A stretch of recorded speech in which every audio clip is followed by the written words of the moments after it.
வேள்பாரி பகுதி 63 ஒலிவடிவம் சண்முகசுந்தரம். வாய் நிறைய வெற்றிலையை மென்றபடி கபிலரின் குடிலுக்கு வந்தார் வாரிக்கையன்.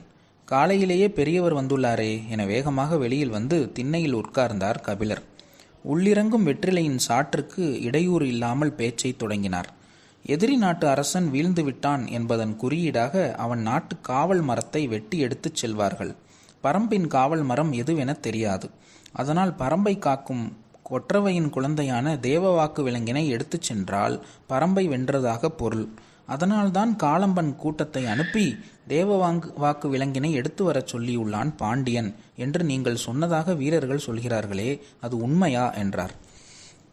மெல்லும் வெற்றிலேயே இடப்புறமாகவும் வலப்புறமாகவும் ஒதுக்கியபடியே பக்குவமாக பேசினார் வாரிக்கையன்.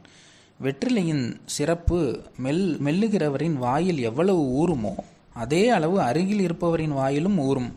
கபிலர் கை நீட்டும் பொழுதே வாய் அசையத் தொடங்கியது. வாரிக்கையன் ஒவ்வொரு வெற்றிலையாய் எடுத்து கொடுத்தார். வாங்கி தடம் பார்த்து மடித்தபடியே கபிலர் சொன்னார், இதுவும் காரணமாக இருக்கலாம் என்றுதான் சொன்னேன், இதுதான் காரணம் என்று சொல்லவில்லை என்றார். இது காரணமாக இல்லாமல் இருக்கவும் வாய்ப்பிருக்கிறதா என்று கேட்டார் வாரிக்கையன். இருக்கிறது. 3 வெற்றிலைகளை ஒன்றாக மடித்து இடது கடவாயின் கடைசி பல்லுக்கு கொடுத்தபடி வாரிக்கையன் கேட்டார், என்ன அது என்று. இந்த காரணத்துக்காக எடுத்து செல்லப்பட்டிருந்தால் அவற்றை ஏன் துறைமுகத்திற்கும் களங்களுக்கும் கொண்டு செல்ல வேண்டும்? யவ்வனர்கள் விலங்குகளையும் பறவைகளையும் அவர்களின் நாட்டுக்கு வாங்கி செல்வர்.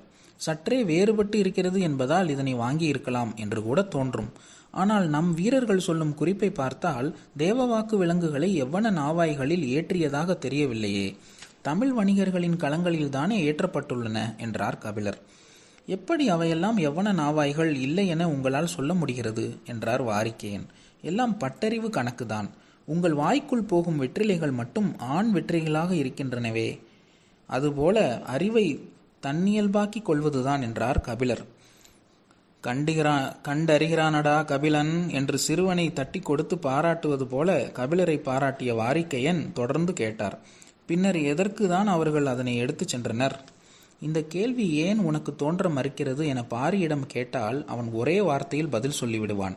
வேந்தர்கள் எந்த செயல் செய்தாலும் அது அவர்களின் அதிகாரத்துக்கானது, மனிதருக்கும் இயற்கைக்கும் எதிரானது, அதில் கூடுதலாக சிந்திக்க என்ன இருக்கிறது என்று. சொல்லிக் கொண்டிருக்கும் போதே பாரியும் தேக்கனும் வேகமாக நடந்து போய் கொண்டிருப்பது தெரிந்தது. எங்கே போகிறார்கள் என கேட்டார் கபிலர். இடப்பக்கமாக திரும்பி உதடு குவித்து வெற்றிலை எச்சிலையை துப்பியபடி வாரிக்கையன் சொன்னார், வாயில் வெற்றிலை இருக்கும் பொழுது அதற்கு மட்டும்தான் வாயசைக்க வேண்டும். சாறு உள்ளிறங்கும் போது ஓசையை வேகமாக வெளியேற்றக்கூடாது. அருகில் போய் கேளுங்கள். புறப்பட்டு போனார் கபிலர். பாரியும் தேக்கனும் நாகப்பச்சை வேலியின் அருகே இருந்த காலம்பனை நோக்கி போய்க் கொண்டிருந்தனர். காலம்பனோடு திரையர்குல வீரர்கள் 7 பேர் இருந்தனர். 6 இளம் வீரர்கள், ஒருவர் மிகவும் வயதான கிழவர். அவரது பெயர் ஏதோ சொன்னார்களே என்று நினைவு கூர்ந்தபடியே போனார் கபிலர். அருகில் போனவுடன் நினைவுக்கு வந்தது, அவரது பெயர் அனங்கன். திரையர்குல வீரர்கள் நீண்ட பயணத்துக்கான ஆயத்தத்தோடு இருப்பதை அறிய முடிந்தது. பெரியவர் அனங்கன் எதையோ துணியில் சுற்றி கையில் வைத்திருந்தார். பார்த்தபடி தேக்கன் கேட்டான், எங்கே புறப்பட்டு விட்டீர்கள் என்று. நான் போகவில்லை, இவர்கள் 6 தான் போகப் போகிறார்கள். நானும் செதிலனும் இவர்களை அனுப்பி வைத்துவிட்டு வந்து விடுகிறோம் என்றான் காலம்பன். அதுதான் இங்கே போகப் போகிறார்கள் என்று தேக்கன் கேட்டுக்கொண்டிருக்கும் பொழுதே பாரி சொன்னான், பரம்பின் காட்டுக்குள் இவர்கள் மட்டும் ஏன் தனியாக போக வேண்டும்? பரம்பு வீரர்களும் உடன் போகட்டும் என்று. பாரி சொல்லி முடிக்கும் முன் சற்று தள்ளி நின்றிருந்த பரம்பு வீரர்கள் சிலர் திரையர்களோடு இணைந்து நின்றனர். அவர்களை பார்த்தபடி காலம்பன் சொன்னான், பரம்பு வீரர்கள் உடன் செல்ல வேண்டாமே என்று. ஏன் வேண்டாம் என்று சொல்கிறாய் என்று கேட்டார் தேக்கன். இவர்களால் தாக்கு பிடிக்க முடியாது என்றான் காலம்பன். பாரிக்கு சற்றே அதிர்ச்சியாக இருந்தது. காடறியும் பயிற்சி முடித்த சிறந்த வீரர்கள் இவர்கள் என்றான் தேக்கன். காலம்பன் மீண்டும் சொன்னான், செய்யப்போகும் வேலைக்கு அவர்களால் ஈடு கொடுக்க முடியாது, அதனால்தான் வேண்டாம் என்கிறேன் என்றான் காலம்பன். என்ன வேலைக்கு தான் போகிறார்கள்? சற்றே வேகமாக இருந்தது தேக்கனின் குரல். காட்டெருமைகளின் மந்தைக்குள் நுழையப் போகிறார்கள் என்றான். மறுமொழி எதிர்பாராததாக இருந்தது. வியப்பை கடந்து ஐயமே மேலெழுந்தது. காட்டெருமைகளின் மந்தைக்குள் எப்படி போக முடியும்? அப்படி போய் என்னதான் செய்ய போகிறார்கள் என்றான் தேக்கன். காட்டெருமையின் மந்தைக்குள் பல்வேறு குணங்களை கொண்ட காட்டெருமைகள் உண்டு. அவற்றில் மந்தையை வழிநடத்தும் காட்டெருமையை கண்டறிய போகிறார்கள் என்றான் காலம்பன். காலம்பன் சொல்வது கேள்விப்பட்டிராத ஒன்றாக இருந்தது. காட்டெருமைகளின் குணங்களை கண்டறிய முடியுமா? அவற்றின் பின்கால் நரம்பில் அடித்து அதனை அசைய விடாமல் செய்ய திரையர்களால் முடியும் என்றுதானே கேள்விப்பட்டுள்ளோம். நீ புதிதாக சொல்கிறாயே என்றார் தேக்கன். அதுவெல்லாம் சூழிவேல் காலத்தில் செய்யப்பட்ட வேலைகள். அதன் பின்னர் இத்தனை தலைமுறைகளாக காட்டெருமையுடனே கிடந்த நாங்கள் வேறு என்னதான் கற்றோம் என்று சொன்ன காலம்பன் செய்யப்போகும் வேலையை பற்றி சொன்னான். மந்தைகளை வழிநடத்தும் காட்டெருமையை காண்பதுதான் முக்கியமான வேலை. ஒவ்வொரு மந்தைக்கும் தலைமை எருமை ஒன்று இருக்கும். அதுதான் தான் மந்தைக்கு பெரிய ஆள் என்பதை நாள்தோறும் செயல் மூலம் காட்டிக்கொண்டே இருக்கும். அதனை தவிர அதற்கு வேறு வேலை இல்லை. ஆனால் மந்தையை வழிநடத்துவது வேறொன்றாக இருக்கும். அதுதான் ஓசைகளின் மூலமான உத்தரவை கூட்டத்திற்கு வழங்கும். அதனை கண்டறிந்து நமது கட்டுப்பாட்டிற்குள் கொண்டு வர வேண்டும். அதன் பின் அந்த மந்தையின் வழித்தடத்தை நம்மால் அறிய முடியும் என்றான் காலம்பன். காலம்பன் சொல்லுவது நம்ப முடியாததாக இருந்தது. நீ சொல்லுவது உண்மையா என கேட்டான் தேக்கன்.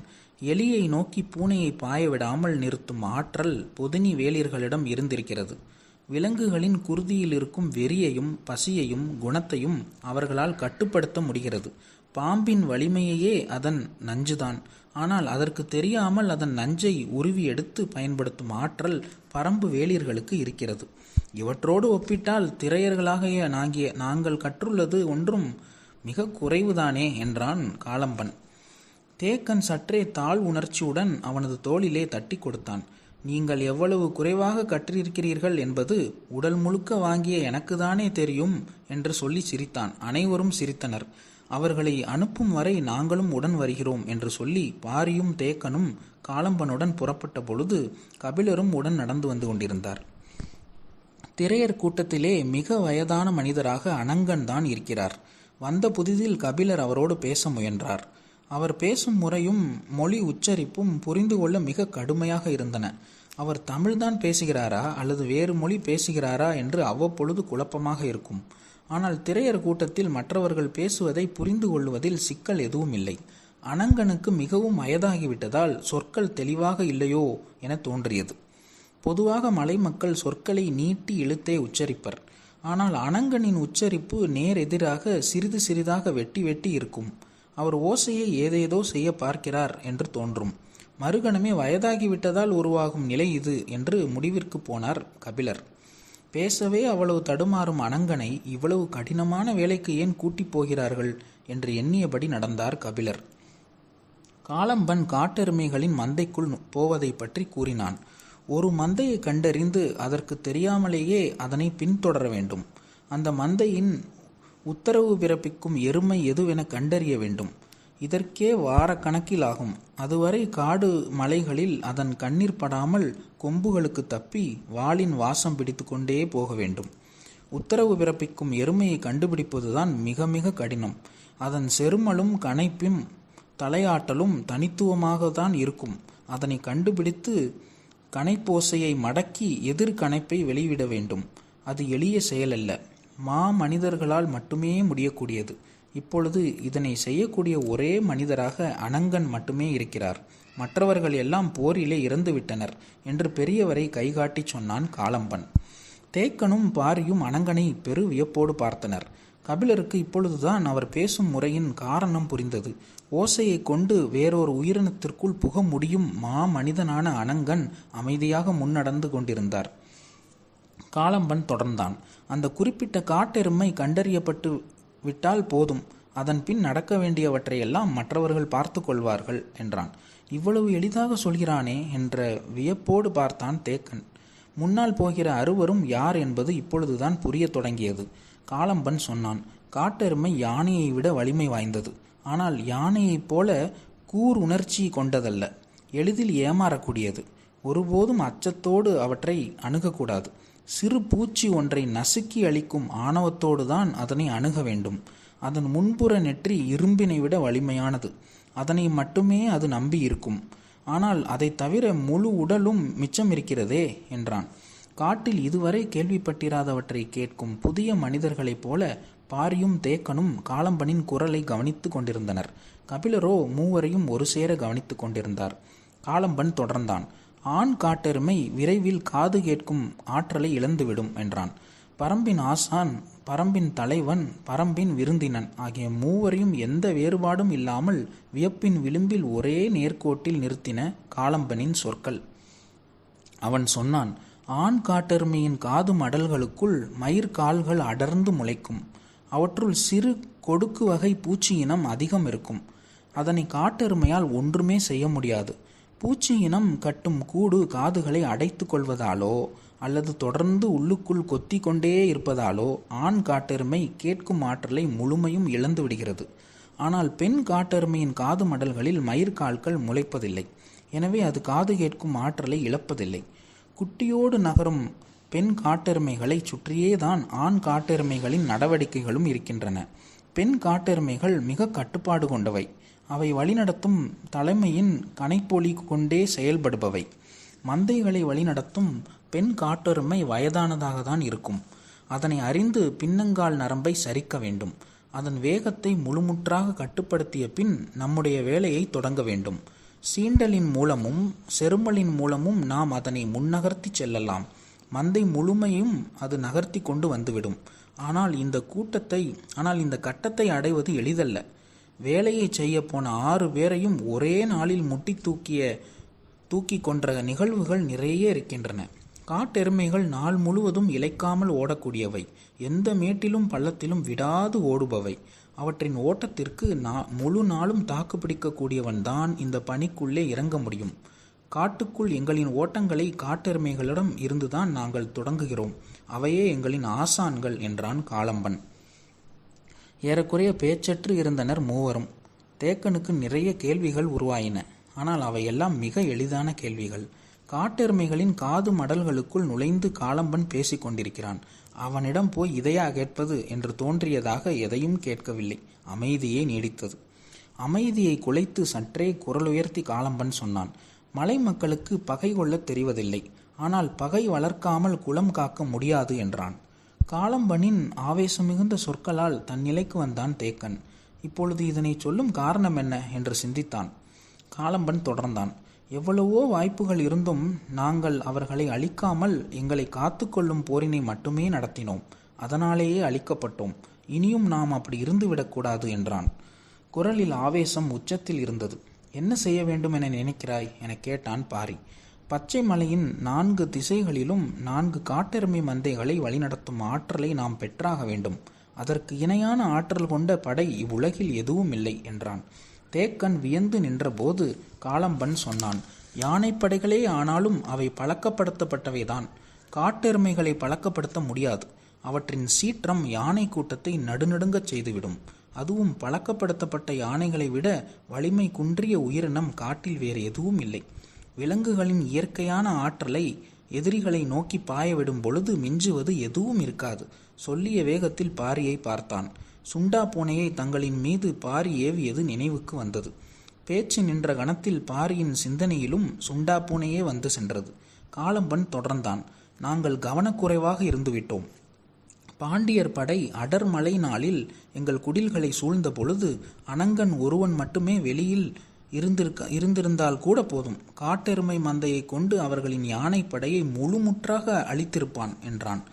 காளம்பன் சொல்லிக் கொண்டிருந்த பொழுது சற்றே மெலிந்த உடலோடு அந்த கிழவன் காட்டெருமையின் வாசத்தை நுகர்ந்தபடி முன்னே போய்க் கொண்டிருந்தான். வலிமையை விட நுட்பமே ஆற்றல் வாய்ந்தது என்பதை காலம் மீண்டும் மீண்டும் சொல்லித் தருகிறது என்று எண்ணியபடி பின்தொடர்ந்தான் வேல்பாரி. 2 நாள் நடந்து 6ஆம் குன்றை அடைந்தனர்.